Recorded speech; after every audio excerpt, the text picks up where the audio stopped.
네, 말씀 나누기 전에 저의 삶의 작은 한 부분을 좀 먼저 나누고자 합니다. 여러분들 혹시 맴매를 좀 맞아본 기억이 있으십니까?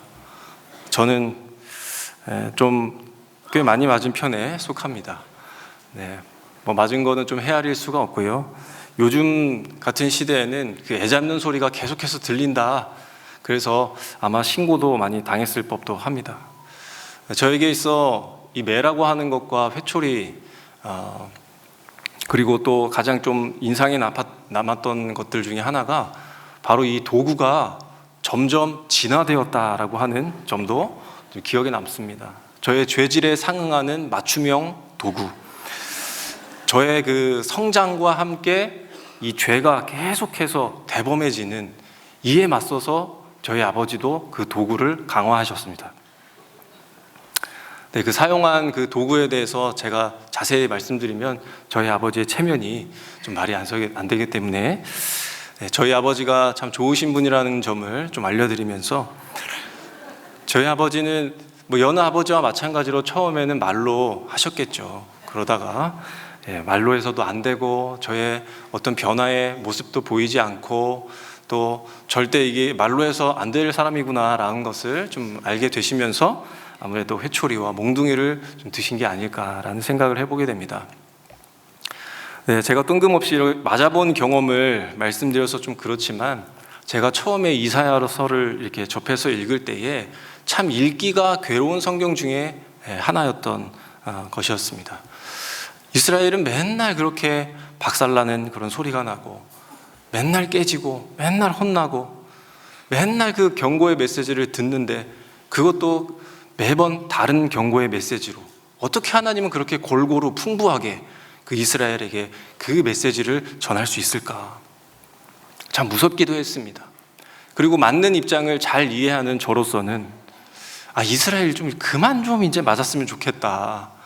이제 그만 하나님께서 하시는 그 소리를 좀 제발 잘 알아듣고 이제는 반성도 좀 하고 그만 맞고 이제는 하나님도 좀 그만 때리시고 빨리 해피엔딩으로 넘어갔으면 좋겠다 라는 그런 생각으로 이 이사야를 참 힘겹게 읽었던 기억들이 있습니다. 왜 하나님께서는 그 이스라엘 백성들에게 이런 어려운 이야기를 할까요? 이스라엘의 마음이 어려운 그런 메시지를 전하고 있는 것일까요? 그리고 점점 그 강도를 높여가면서 이스라엘 백성에게 왜 그렇게 경고하고 계실까요? 제가 그랬듯이 여전히 하나님께서 하신 말씀에 대해서 감을 잡지 못하고 다른 일을 하기 때문입니다. 그리고 맞았다라고 하는 것은 이미 돌이킬 수 없다라고 하는 것이죠. 이번 일은 제대로 내가 걸렸구나. 나쁜 일인 줄 알고 계속 해왔는데 올 게 왔구나. 라는 심정으로 이제 매를 맞게 되는 것이죠. 그리고 이스라엘은 어떤 심정으로 그 매를 맞게 되는 것일까요? 무슨 생각으로 그 매를 맞는 것일까요? 아버지가 날 생각하셔서 날 사랑하시고 내가 잘 되라고 이렇게 때려주시는구나. 너무 감사하다. 그렇게 아버지의 진심을 온몸으로 느끼면서 그렇게 맞지는 않습니다. 그냥 너무 아프다. 너무 아프다. 제발 좀 그만 때렸으면 좋겠다. 아버지가 그 회초리를 그만 좀 내려놓으셨으면 좋겠다. 라는 생각밖에 들지 않습니다. 그래서 무릎을 꿇고 빌기도 하고요. 용서를 구하기도 하죠. 그럼에도 불구하고 저희 아버지는 매를 내려놓지 않았습니다. 정말 무서웠던 아버지로 기억이 납니다. 그런데요, 그 심판이 다 끝나고 나서 제가 종아리와 엉덩이가 너무 아픈 나머지 엎드려 자고 있는데 누군가가 들어와서는 그곳에 안티프라민을 발라주시면서 흐느끼시면서 막 기도를 하시는데, 제가 그때 아버지의 마음과 어머니의 그 진심을 좀 알 수 있었습니다. 체벌 속에 감추어진 그 진심을, 그 아버지의 마음을 조금이나마 깨닫고 반성했었던 거죠. 물론 그 다음에도 제가 맞을 일을 계속 하긴 했지만요, 오늘 이 이사야서의 말씀은 마찬가지로 하나님 아버지의 경고와 그 심판의 맥락이 이어지고 있고, 또 한편으로는 제가 고대했던 그 해피한 장면들이 담겨져 있습니다. 이런 회복과 심판이라고 하는 이 평행선상에서 하나님은 과연 우리에게 무엇을 말씀하고 싶어 하시는가? 그리고 하나님의 목적은 무엇인가? 하나님의 진심 아버지의 마음이 무엇인지를 발견하는 이 시간이 되기를 소망합니다. 먼저 이 심판과 회복을 통해서 발견하게 되는 첫 번째는 바로 하나님과 이스라엘이 추구하는 것이 너무나도 달랐다, 불일치했다라는 겁니다. 하나님께서는 늘 말씀해 오셨습니다. 하나님 자기의 뜻대로 되는 나라, 하나님 자기의 계획대로 움직이고 변화되는 나라를 하나님 나라다라고 그렇게 말씀해 오셨습니다. 그런 나라와 백성들이 세워지고 많이 일어나게 되는 것이 바로 부흥이다라고 그렇게 단정했습니다. 그러나 북이스라엘, 이 남유다, 그 왕과 백성들은 그들이 생각하는 부흥은 무엇이었습니까? 내 나라가 잘 되는 것, 내가 성장하고 내가 커지고 내가 성공하는 것이 바로 하나님 나라로서 부흥하는 걸로 이해했습니다. 이스라엘과 유다를 멸망시킨 아수르나 바벨론도 마찬가지였죠. 분명 하나님은 이들을 두고 내가 이스라엘을 치는 도구로 삼겠다라고 말씀하셨는데 왜 하나님은 그 나라와 그 왕을 심판하십니까? 하나님의 뜻보다, 하나님의 계획보다 더 가혹하고 더 잔인하게 이스라엘과 남유다를 심판했기 때문입니다. 아수르와 바벨론은 나는 하나님의 계획은 잘 모르겠고 내가 그런 도구가 된 것도 나는 잘 모르겠고 내가 가진 힘 좀 이거 내가 쓰겠다고 하는데 뭐 하나님께서 참견을 하시는가? 그들의 입장에서는 내가 힘이 생기니까 욕심이 생기고 그 욕심은 내가 영토를 좀 확장해 나가는 데 사용되고 그러기 위해서는 내가 큰 군대를 만들어야 되고 식민 삼아야 하고 그래서 내 나라가 누구도 쓰러뜨리지 못하는 나라, 내 나라가 망하지 않는 그 영원한 나라, 자기의 이름을 들을 때마다 벌벌 떠는 그런 명성을 떨치는 세계를 장악하는 그 나라를 만들고자 했기 때문이었습니다.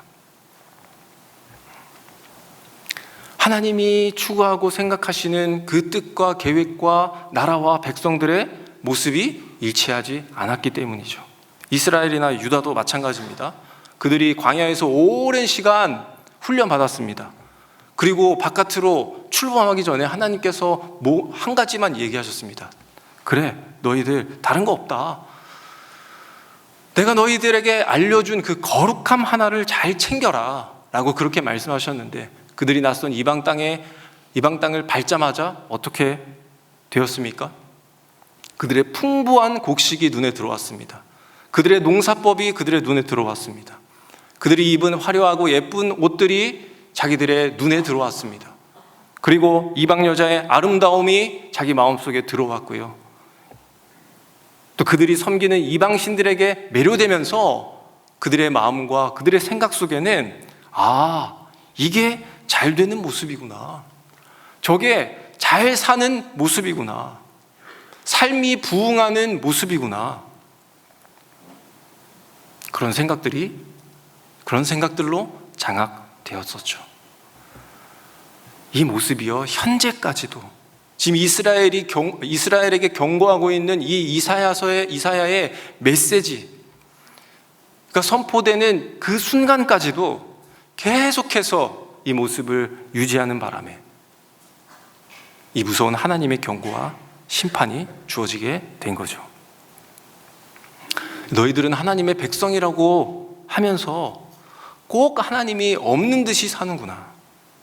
이제는 나의 뜻, 나의 계획보다 너희의 뜻, 너희의 계획이 중요해졌기 때문에 너희들이 지금 무슨 말을 한다는 겁니까? 하나님, 왜 자꾸 다른 말을 나에게 하십니까? 하나님이 주장하시는 그 나라는 이 세상에 먹히지 않는다고요. 이 나라에 통하지 않습니다. 부흥은요, 내가 말하는, 내가 추구하는 바로 이런 거라고요. 나의 삶은 이 부흥을 위해서 앞으로 헤쳐나가야 하는다고요. 내 실력을 쌓아서 힘을 길러서 앞으로 돌파해 나가야 된다는 말입니다. 지금 세상이 어떤 세상인 줄 아십니까? 얼마나 압박이 심한데요. 제가 이 순간을 좀 버텨내보려고, 좀 이겨내보겠다고 어떻게든 상대팀 진영에 전진해서 내가 골 좀 넣겠다는데, 그런 나의 삶의 빌드업에 왜 자꾸 걸거치는 말, 하나님 나라? 하나님 나라? 하나님 계획, 뜻, 거룩, 말씀, 순종, 이런 전혀 도움 안 되는 말들로 왜 내 마음을 괴롭게 합니까? 내 마음에 힘을 빼는 말을 합니까? 왜 방해하는 말을 하십니까, 하나님? 지금까지 이스라엘이 이런 식으로 하나님께 대항하고 대꾸해왔다는 것입니다. 내 관심에는 하나님이 무관심하고, 하나님의 관심에는 내가 무관하고 싶고, 그렇게 하나님을 점점 밀어내고 멀어지면서 결국 그들은 여호와의 날, 심판의 날을 맞은 것 아니겠습니까?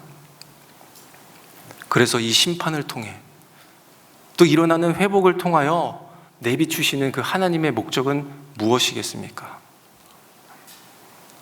내 마음의 관심, 그 관심이 어디에 있는지 보라는 겁니다. 세상 나라인가? 거룩한 하나님 나라인가? 이 경고의 메시지를 들으면서 나는 이제 내 눈이 열려서 하나님의 뜻을 지금 보게 되는가? 그것을 살펴보라는 이야기입니다. 하나님은 그런 변화를 기다리고 계신다라는 겁니다. 어떤 변화입니까?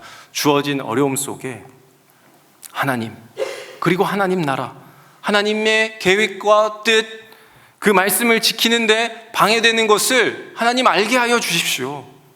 내가 이것을 꿋꿋하게 지켜가는데 도움이 되지 않는 일들을 하나님 제거시켜 주십시오. 그렇게 내 마음을 힘들게 하고 어렵게 하는, 내 힘을 빼려고 하는 이 세상의 갖가진 그런 수단과 말들, 그리고 내 마음에 맞는 것을 찾아 달려가려고 하는 그런 나를 하나님 불쌍히 여겨주십시오. 거기로부터 구원해 주십시오. 이것이 서두에 말씀드렸던 그 하나님의 뜻, 하나님의 계획을 따라 변화되는 그 하나님 나라와 하나님의 백성의 모습이 세워지는 진정한 부흥이 아닐까요? 이 회복을 위해서 심판을 강행하셔야 하는 그 하나님의 긍휼하심이 보이지 않습니까? 진심으로 우리를 대하시고 진심으로 우리를 여기시는 그 하나님 아버지의 진심이 보이는 오늘 본문의 말씀이 아닐까요? 우리에게 있어 누구보다 진심이신 그 아버지 하나님을 따르고 다시 우리의 삶에 거룩이라는 그 진정한 부흥을 주실 그 하나님 앞으로 돌아서시는 저와 성도님들이 되시기를 소망합니다. 또 심판과 회복을 통해 발견하게 되는 두 번째는 무엇이겠습니까? 불쌍히 여기시는 하나님의 마음입니다. 그 하나님의 마음이 너무 강하다는 겁니다. 이스라엘의 회복을 말씀하시면서 이사야는 바벨론과 그 바벨론 왕이 몰락한다라고 하는 메시지가 함께 등장합니다. 그러면서 이스라엘이 회복하는 이유에 대해서 말씀하고 계시는데 무엇 때문에 회복되는 것입니까? 그리고 바벨론이 심판받는 이유에 대해서도 말씀하시는데 무엇 때문입니까? 오늘 1절 말씀에 야곱을 긍휼히 여기셔서 라는 말로 시작됩니다.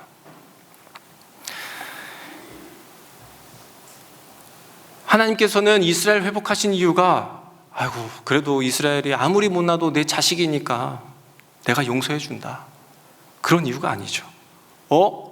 살펴보니까 이스라엘보다 더한 우리 바벨론이 있네. 이스라엘 네가 좀 더 낫구나. 내가 너 봐줄게. 바벨론 이놈의 자식들 내가 그냥 혼 좀 내줘야 되겠다.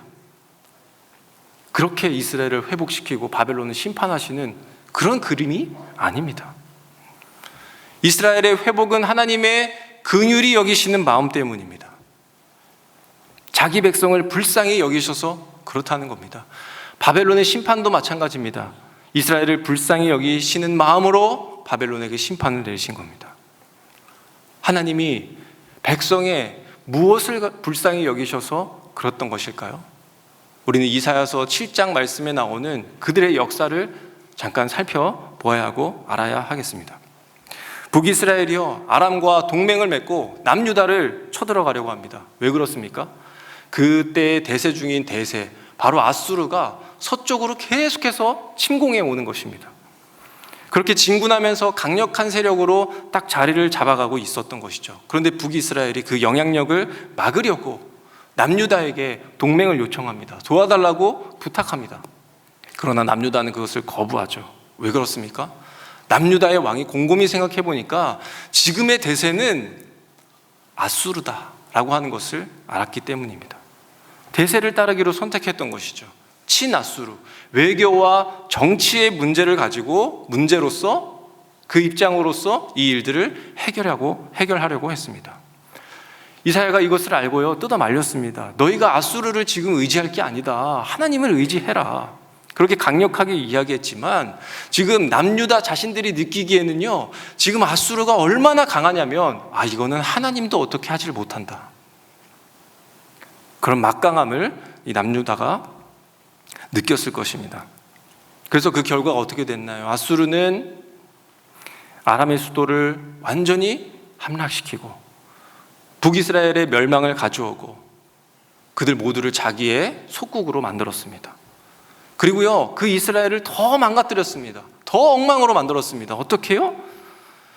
이스라엘에 살고 있던 이스라엘 사람들을요, 다른 나라로 다 옮겨버렸습니다. 그리고요, 온갖 나라의 민족들을 그곳으로 불러들여서요, 이주시켜서요, 혼합된 새로운 민족을 만들어버리게 됩니다. 이 사람들이 누구입니까? 바로 개보다도 취급당하지 못했던, 상종도 하지 말라고 했던 바로 사마리아인들이죠. 그래서 이를 계기로 발생한 더 큰 문제는 무엇이었습니까? 혼합 종교. 이스라엘이 가지고 있던 믿음, 신앙, 그리고 그 관습들, 모든 것들이 섞이고 달라졌습니다. 이스라엘의 정체성인 그 거룩한 나라, 거룩한 백성, 그 의미가 점점 사라져 갔다라고 하는 것이죠. 그렇다면 우리 남유다의 선택은 괜찮았던 것일까요? 남유다도요, 이 아수르의 공격을 받게 되고 그 지배 아래 놓이게 됩니다. 조공을 바치고 눈치를 살피면서 언제 그렇게 틀어질지 모르는 그런 관계 안에서 자기의 생존을 보장받기 위해서 근근히 살아가는 것을 선택합니다. 그런데요, 이사야, 이 하나님의 말씀을 받은 이사야의 눈에는 이 모든 것들이 훤히 잘 보이는 것이죠. 너희가 아수르한테 벌벌 떠는데 너희들이 개들로서는 망하지 않는다. 너희들은 바벨론에 의해서 망할 것이다. 바벨론이 아수르를 멸망시키고 너희 남유다도 이스라엘도 연달아서 멸망시킬 것이다. 그렇게 실제로 그들은 바벨론에게 포로가 되어서 70년의 그 노역과 포로 생활을 하게 되지 않습니까? 더 나아가 오늘 본문으로 와서 3절 이하에 무엇이라고 이야기하고 있습니까? 바벨론 왕이 조롱을 당할 것이다. 그 조롱당하는 노래를 듣게 된다라고 하는 겁니다. 5절에 주님께서 그 악한 통치자의 권세를 꺾으셨다. 악한 통치자의 지팡이를 꺾으셨다.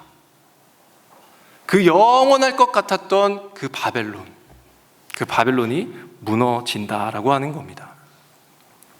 이스라엘도 영원히 자기들이 포로 생활을 할 줄 알았고 그 이스라엘이라고 하는 거룩한 나라가, 거룩한 백성의 그 이름이 지워질 줄 알았는데 하나님께서 회복시키겠다라고 하는 그 메시지를 또 듣게 되는 것이죠. 그래서 최종적으로 이사야가 지금 전하고자 하는 말은 무엇입니까? 아수르가 너희들에게 가하는 힘, 바벨론이 너희에게 몰아붙이는 그 큰 위협, 너희가 볼 때에 너희가 그렇게나 강하다고 믿는 그 나라와 그 왕을 뛰어넘는 위대한 왕이 계시다. 이 세계를 평정하는 왕 중에 왕이 계시다. 그가 누구인가? 바로 우리 하나님, 나의 하나님, 너의 하나님, 그래서 오늘 1절의 말씀과 함께 생각해 본다면, 너희가 의지하려고 또 붙잡으려 했던 그 아수르, 한 나라의 강함보다, 또 너희가 공포를 느끼며 벌벌 떨게 만들었던 그 바벨론의 위협보다, 그 억압보다 강한 것이 있다. 하나님이 너희에게 갖는 긍휼하심, 불쌍히 여기시는 하나님의 마음, 그 마음이 아수르보다, 바벨론 위협보다 더 강하다. 너희들을 불쌍히 여기시는 하나님의 진심이, 마음이, 사랑이 더 강하다. 오늘날 우리가 살아가고 있는 이 삶에 적용을 해본다면 어떻게 해볼 수 있을까요?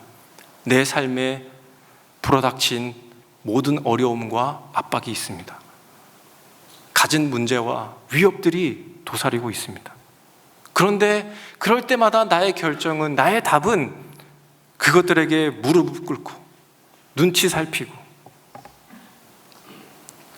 그렇게 굴복하며 살아가는 것 말고는 답이 없어 보입니다.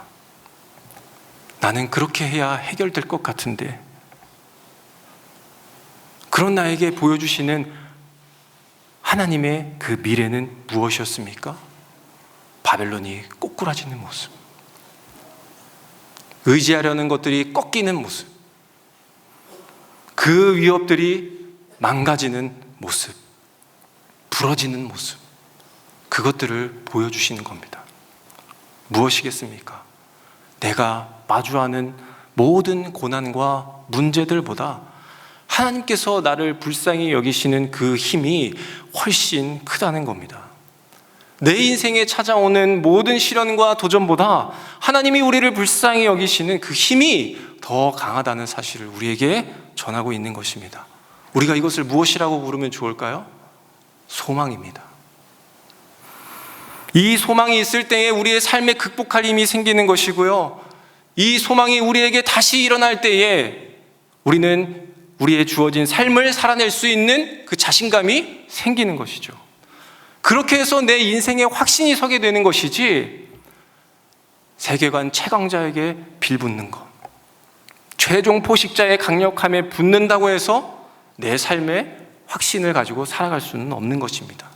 내가 고심 한 끝에 내린 최적의 결정, 최고의 선택, 그것이 혹시 실패로 끝날지라도 그런 것들이 내 인생의 확신을 심어주며 견뎌나갈 수 있는 힘을 주는 그런 것은 아니라는 겁니다.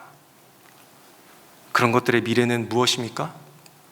부러질 것들이요, 우리를 절벽 앞에 세우는 것이며 곧 추락할 것들이다 라는 것을 우리에게 암시해주고 있는 것이죠.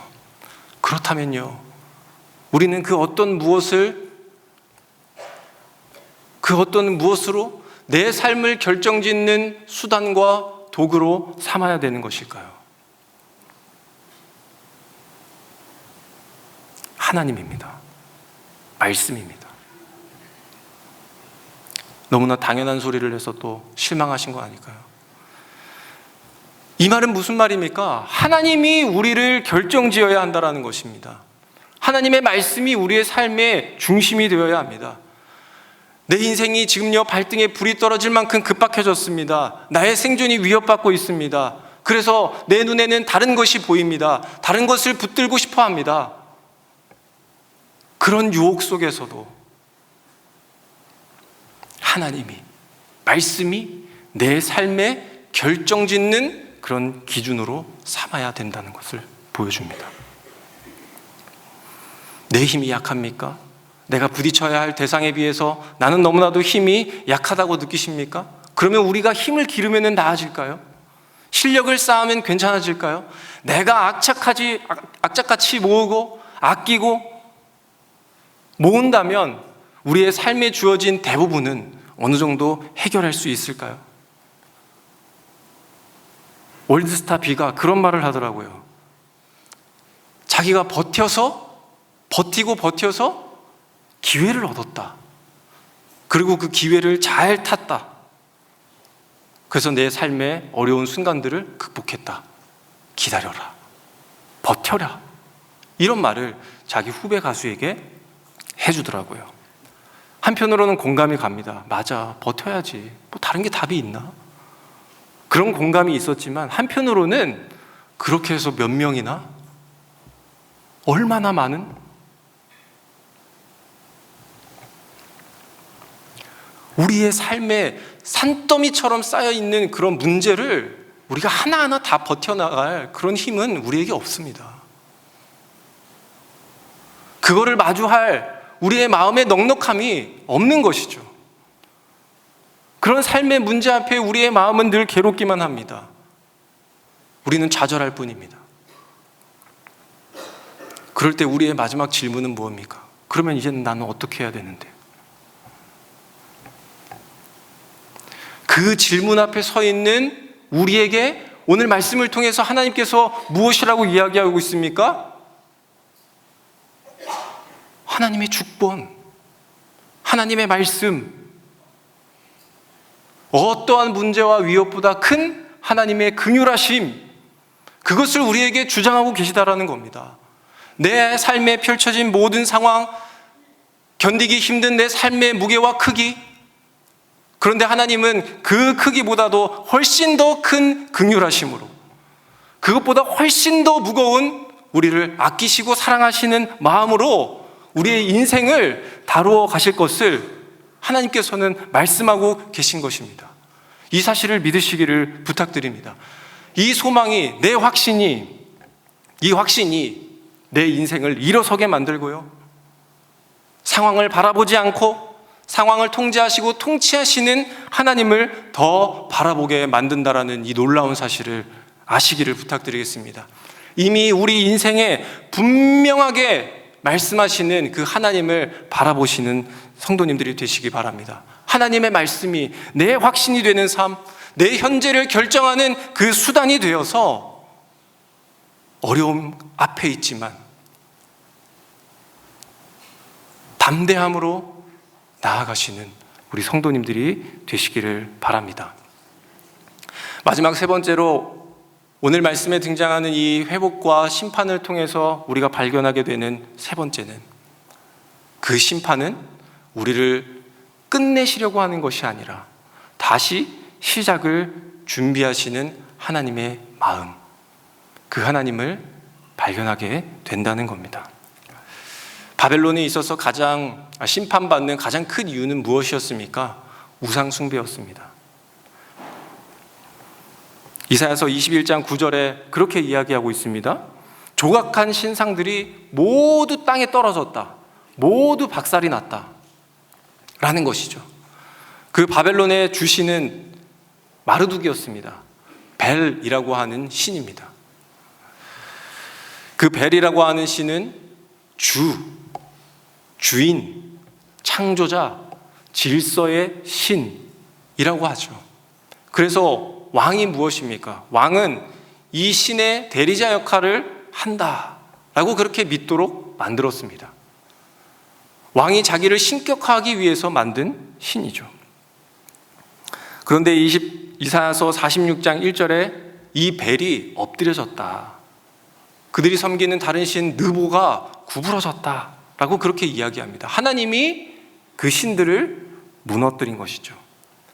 그리고 왕도 무너뜨리고 넘어뜨렸습니다. 그런데요, 그들을 무너뜨리면서 하나님께서 한 가지 더 평행하게 무너뜨린 것이 있는데 그것이 무엇일까요? 바로 북이스라엘과 남유다입니다. 그들을 무너뜨리시는 장면도 보여주시죠. 21장 10절 말씀에 뭐라고 이야기하냐면요, 질밥이던 나의 결애여, 그리고 타작마당에서 으깨지던 나의 동포여 라는 말이 기록되어 있습니다. 어떤 것들을 이야기하는 것일까요? 물론 아수르와 바벨론에게 있어 처참히 짓밟히고 망가져버린 그 이스라엘과 남유다의 너덜너덜해진 그 겉모습을 다룬 이야기도 하지만, 그리고 그들의 내면, 그들의 속에 자리한 중심,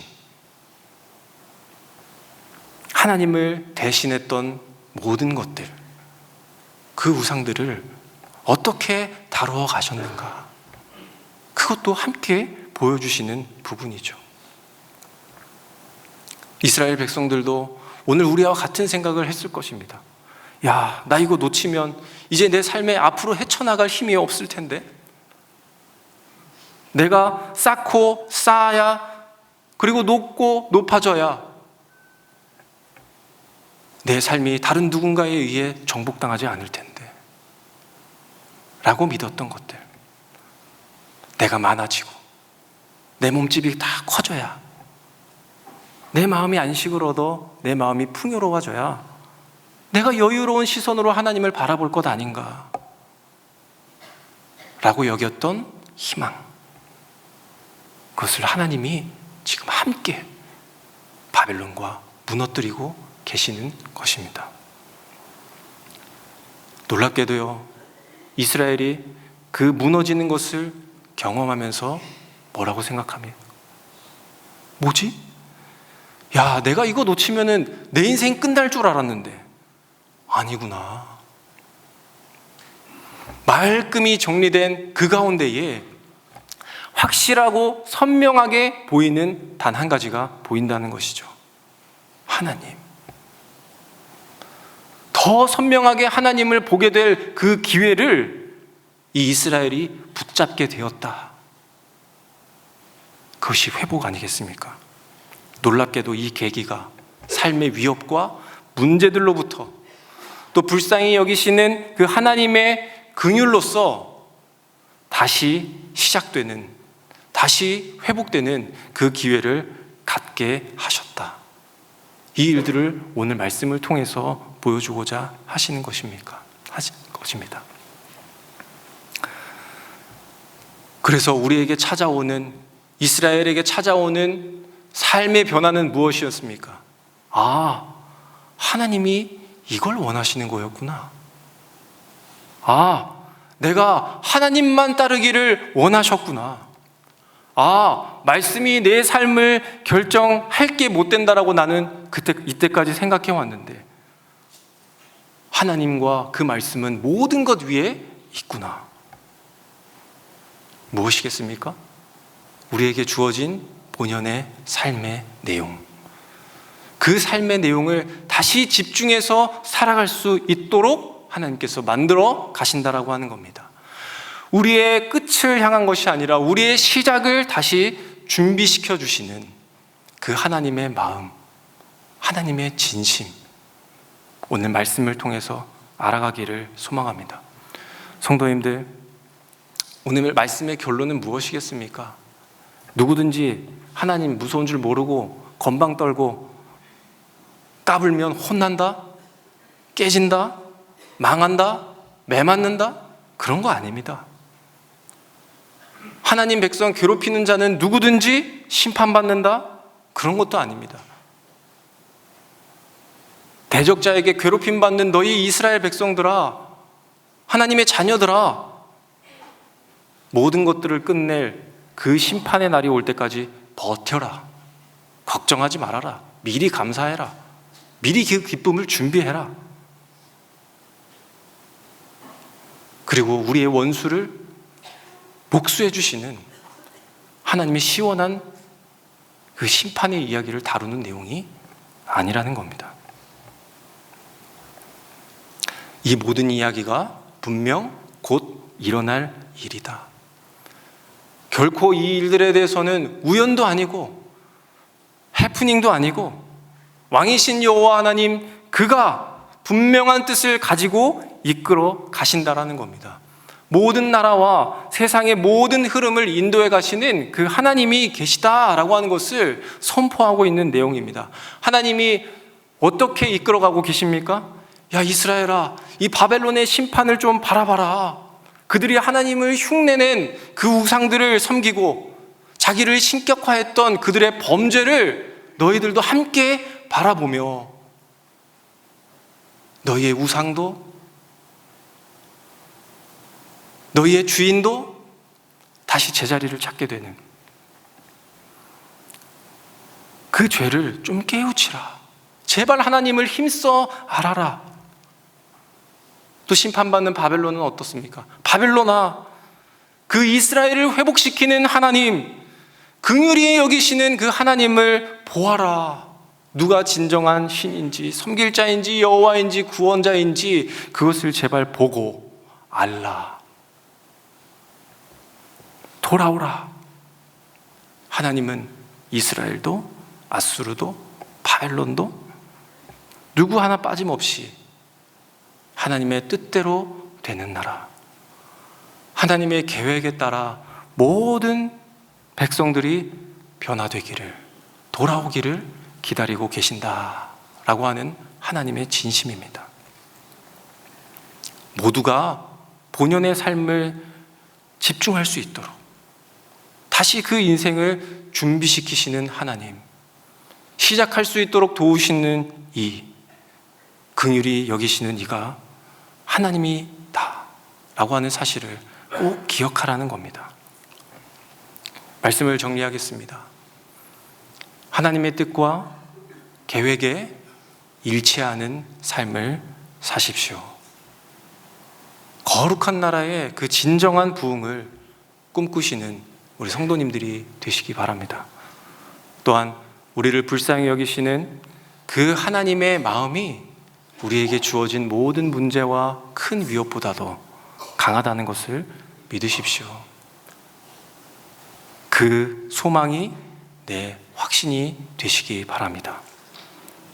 그리고 우리를 끝내시기 위함이 아닌 다시 시작할 그 기회를 주시는 하나님을 만나시는 우리 성도님들 되십시오. 말씀이 내 삶을 결정지음으로 하나님이 원하시는 삶을 살아가시는 우리 은혜샘물 교회의 성도님들이 되시기를 간절히 소망합니다.